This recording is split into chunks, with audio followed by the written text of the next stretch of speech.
A faculdade era muito diferente do que é hoje, porque o número de alunos comparativamente era muito pequeno. Ainda havia muitos professores estrangeiros ensinando. E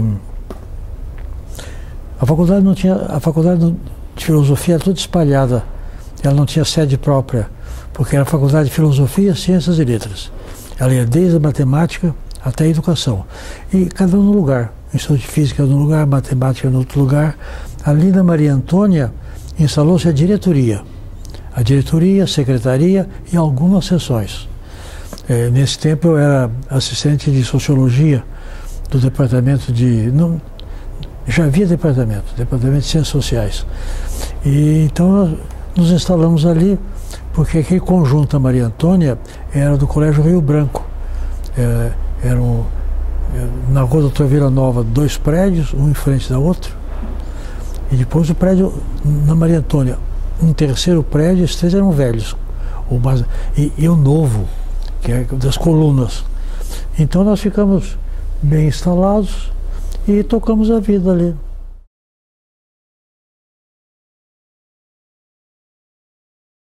E alguns professores se destacaram muito. Eu me lembro do meu colega Florestan Fernandes. O Florestan transformou aquilo num verdadeiro apostolado. Ele corria o Brasil fazendo conferências a favor da escola pública. Foi um movimento grande. Mas realmente na Maria Antônia, quando ela se dinamizou mesmo, foi depois do golpe militar.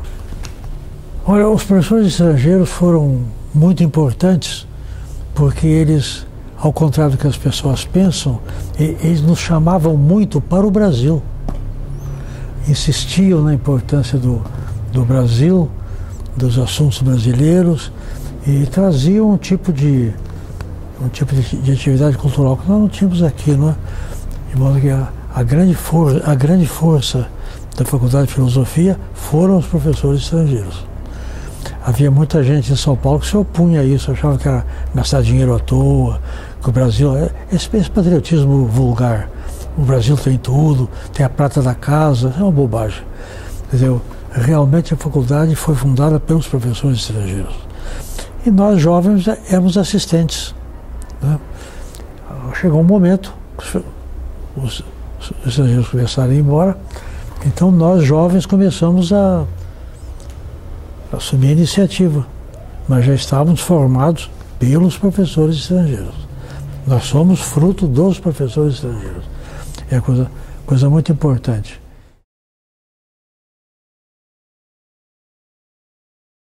A universidade, ela é sobretudo estudo e pesquisa, sobretudo.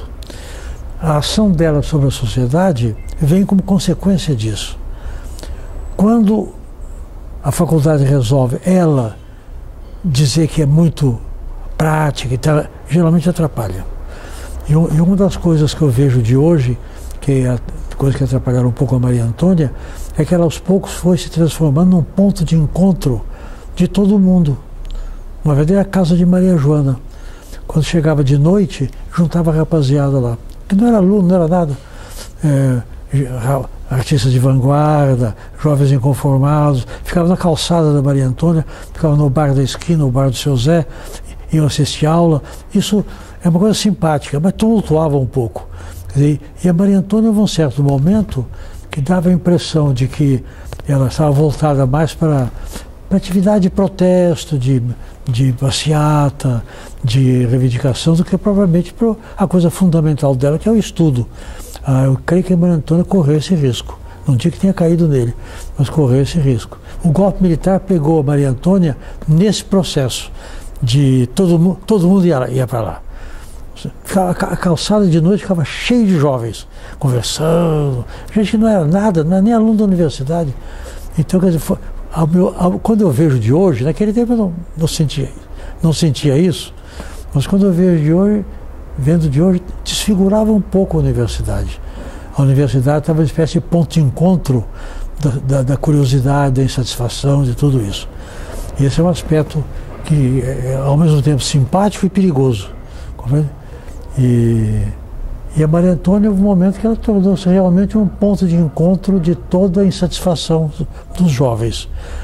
E isso estourou mais tarde, depois do golpe militar, depois de 68. Porque por causa da Universidade de Berkeley, que começou, passou para Paris. Na França, os estudantes quase derrubaram o governo. E a Maria Antônia, então, ficou verdadeiramente um centro de agitação no bom sentido, não no mal. Todo mundo queria transformar a sociedade, todo mundo queria renovar tudo. Isso é uma característica muito marcante da Maria Antônia, que, por um lado, muito positivo, por outro, desvirtuava um pouco. E os alunos que reivindicavam muito isso nem sempre estavam preparados. Eu vou dar uma ideia. Chegou um momento que a Maria Antônia foi ocupada eles ocuparam a Maria Antônia. E eu me lembro que eu cheguei para dar aula e o rapaz me disse: o senhor não pode entrar porque a faculdade está ocupada. Eu achei graça, eu sempre fui muito ligado aos estudantes. Mas um colega meu teve um infarto.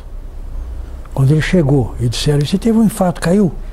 O fim do mundo, os alunos não deixaram os professores entrar na sua faculdade, para mostrar o caráter de rebelião que havia e a grande mudança que estava se preparando, e a Maria Antônia era elemento desse processo. Os alunos inventaram, por exemplo, que não queriam mais aula. Chamava a gente de companheiro professor. É tudo a mesma coisa, companheiro professor. Não queremos mais aula, queremos debate. Então, vamos fazer debate. Eu sempre fui muito ligado aos estudantes. Vamos fazer debate. Como é que faz, então? Vamos escolher um tema para a semana que vem. Quem é o relator do tema? Você falava: eu. Então, pegava o tema. Vamos esperar. Na semana que vem, o estudante não aparecia. Porque preparar uma aula não é brincadeira. Não aparecia. E tinha uma moça extremamente combativa que tomava a palavra e falava. Segunda semana, a mesma coisa. O jovem indicado não apareceu, era só ela. Aí eu fiz ver a eles que o professor era necessário. Havia alunos que havia muito engraçado, fez a comissão de professores e estudantes para estudar a reforma universitária. Só que os estudantes não apareciam. Reivindicavam, não apareciam. Ficavam só os professores trabalhando. E os estudantes foram saindo, por fim só tinha os professores.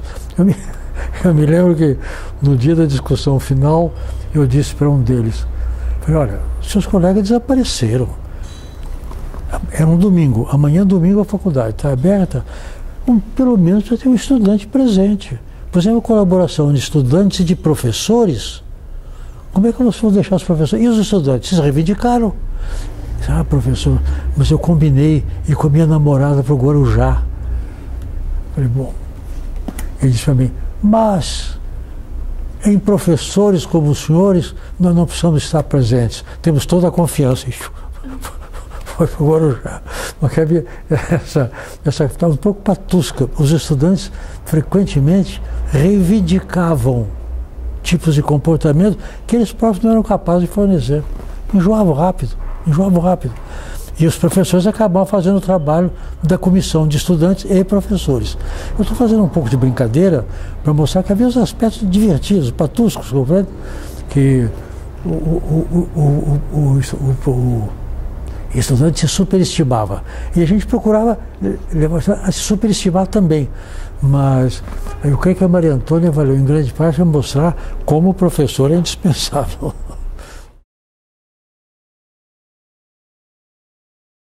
Até 68, nós fazíamos passeatas, fazíamos à vontade. Estava inteiramente livre. A partir de 68 começaram as prisões, a coisa ficou complicada. Então a reforma da universidade foi feita numa atmosfera muito pesada. Mas houve muito trabalho interessante, mas na verdade não passou tudo o que devia passar. Mas algumas coisas muito importantes ficaram, para mostrar como houve uma transformação. A mais importante delas, a meu ver, foi o fim da tirania da cátedra. Que o professor titular, hoje chama-se o titular, o catedrático, ele era dono da cadeira praticamente. Não sei se vocês sabem que no século passado, aqui, do século XIX, aqui em São Paulo, na Faculdade de Direito, que é a única faculdade que havia, e em outras faculdades do Brasil, o professor botava assim: fulano de tal, lente proprietário da cadeira de Direito Civil. Ele era dono da cadeira. Dono. Lente proprietário. E eu sou lente proprietário. Isso acabou de uma vez com a reforma que se elaborou dentro da Maria Antônia. E que depois continuou lá na cidade universitária, quando nós fomos expulsos da Maria Antônia violentamente em 68, com tiro, morte e tudo. Para mim, a faculdade, que era a Faculdade de Filosofia, a coisa mais importante que houve foi a divisão da faculdade. Era a Faculdade de Filosofia, Ciências e Letras. Aí surgiu Instituto de Matemática, Instituto de Química, Instituto de Física, Instituto de Biociências, e ficou a Faculdade de Filosofia, Letras e Ciências Humanas.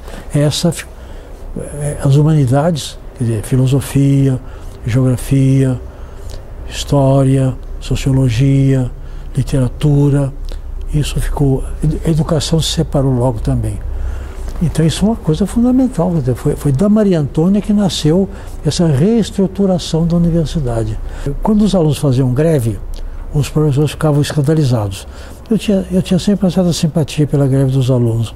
E eu dizia, porque eu era um jovem professor, eu era assistente, estava mais próximo dos alunos. Eu dizia para os professores: eles têm que fazer greve, porque é a única maneira dos professores conversarem com eles. Quando tem greve, aí o professor conversa. Sem greve, o professor lá, o aluno do outro lado. A Maria Antônia criou uma grande aproximação entre alunos e professores. Isso é uma coisa extraordinariamente positiva.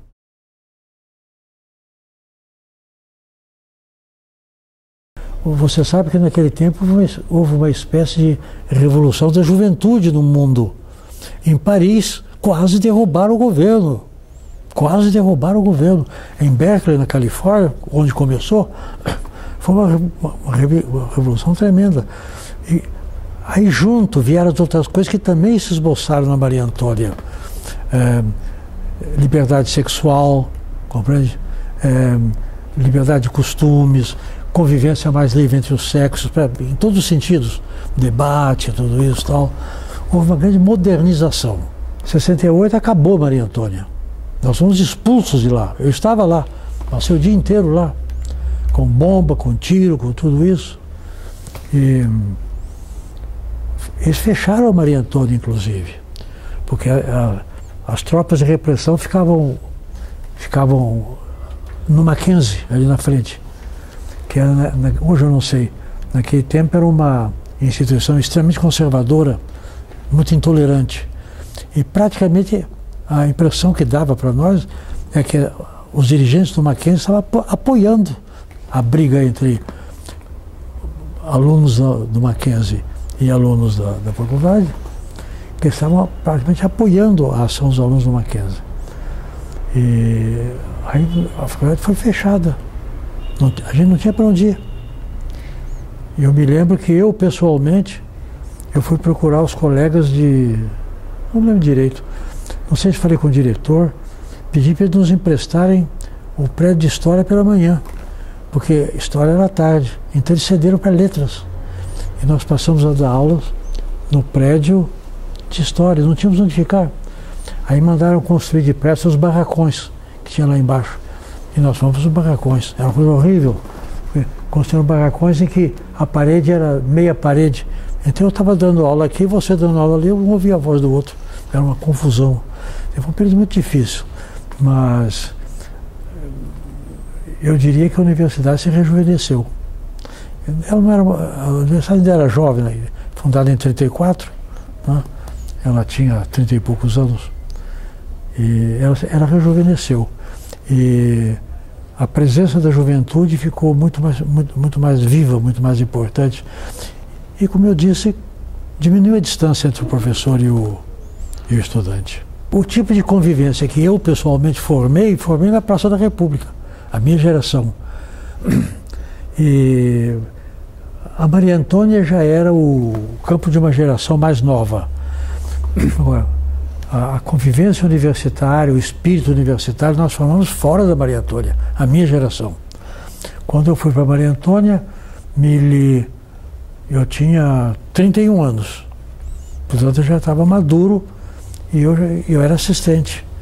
Eu já estava formado. O pessoal da Maria Antônia mesmo, isso é uma gente nova. E eu estou me referindo a eles nessa nossa conversa. É a gente que chegava e que já vinha de uma geração diferente, e no fim da Maria Antônia, eles representaram um pouco aquela revolução no mundo inteiro. A de Berkeley, a de Paris. Eles foram representantes disso. E isso foi uma abertura realmente impressionante. Na Maria Antônia, a mim pessoalmente, o que chamou muita atenção foi que eu notei que os rapazes e as moças estavam tendo relações sexuais, discretamente. Isso no meu tempo era impensável, totalmente impensável. Nem passar pela cabeça das pessoas. Nem passava. Não é dizer que tinha vontade e não podia, não, nem passava pela cabeça. E na Maria, portanto, eu dou como exemplo de um sinal de uma era completamente nova. E os alunos exibiam um pouco isso. Eu me lembro quando a Maria Antônia, nós fomos na Maria Antônia, que houve um inquérito feito pela Assembleia Legislativa. Eu vi, por exemplo, desenhados naquelas salas de baixo, desenhos que para a minha geração eram considerados obscenos. E lá simplesmente os estudantes vieram para se divertir. Eu falei, o mundo mudou. Inclusive, politicamente, os jovens se radicalizaram muito mais, foram muito mais para a esquerda. A minha geração era muito apolítica. A nossa preocupação era estudar. E os professores eram estrangeiros. Os estrangeiros não davam palpite em política, que é o país dos outros. Mas já na Maria Antônia, não. Na Maria Antônia, os jovens professores brasileiros já estavam junto com os alunos. E essa coisa muito interessante que a Maria Antônia representa para mim, que é a revolução dos jovens. O jovem subiu. Eu vou contar uma coisa muito interessante para você. Eu era assistente de sociologia, mas eu era crítico literário também. Em um certo momento, como eu tinha um doutorado em letras, eu larguei a sociologia e fiquei só com a literatura, que eu queria. Então eu fui dar aula em Assis, na faculdade de Assis. Fiquei lá de 58 a 61. Quando eu voltei em 61, eu estava parado no saguão da Maria Antônia e vieram uns rapazes falar comigo. E me disseram, professor, nós queríamos dizer um show, eu falei, acho que é isso. Fundamos um centro de estudos, de debate e tal, mas não vamos convidar o senhor não, porque nós só vamos convidar jovens, só os jovens. Os únicos velhos, veja bem, os únicos velhos que nós vamos convidar são o Fernando Henrique e o Janotti, porque são velhos, mas são honestos. Eles tinham 29, 30 anos. Era uma meninada mesmo. Isso é interessantíssimo. Eu achei uma graça. Eles me disseram, o senhor é um avô, o senhor já é antediluviano, mas como nós temos estima pelo senhor, estamos contando. Convidar não vamos. Um rapaz de 29, 30 anos, que é o Fernando Henrique e o Janotti, já eram considerados, são velhos, mas são honestos. Consequência, todo velho é desonesto. De vez em quando aparece um velho decente. E velho é quem tinha 30 anos. Bom, é o mundo dos jovens, realmente. Porque o jovem não tinha lugar. O jovem não tinha lugar. Essa que é a verdade. Por isso é que eu dizia aos professores mais velhos, não devem ficar revoltados com greve, porque a greve é o único momento em que os professores ouvem os estudantes. Entra em greve, você precisa discutir. Então, com tudo que a Maria Antônia possa ter tido de negativo, ou muita coisa negativa, o saldo para mim é positivo. Sobretudo porque foi o momento da reformulação do papel do jovem na sociedade e na universidade.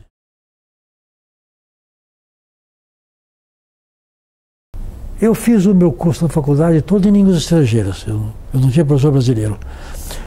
No meu curso de Ciências Sociais eu tive apenas uma aula em português, que era a aula de História da Civilização Brasileira, é claro. E era dado por um professor brasileiro. O resto era tudo em francês e uma matéria em italiano. Eles não perguntavam se a gente entendia ou não entendia. Quer dizer, a situação era totalmente colonial. Eles eram dos povos ricos, dos povos que vinham da Europa, e nós éramos a plebe.